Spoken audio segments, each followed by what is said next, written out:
Здоровенькі були, радіоS Рака. Хочу вас привітати безпосередньо з святом, з днем народження і подарувати вам 3 куплетики на швидкоруч нашкрябаних мною тільки що на кухні на листочку. Не судіть строго. Від душі.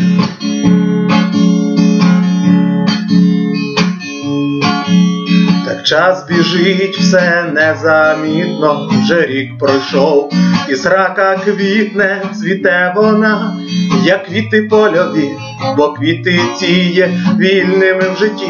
І срака ця є мрією творця, який творив і мріяв до кінця, що житимуть щасливо в згоді люди, і в голові в них порядок буде. Тож святом я вас сьогодні вітаю і всього найкращого вам бажаю. Цвітіння любові, тепла від людей, хай срака цвіте і в нічку, і вдень, і вдень, і вдень, і вдень, хай срака цвіте і вдень, і вдень, і вдень. Щастячка, здоров'ячка.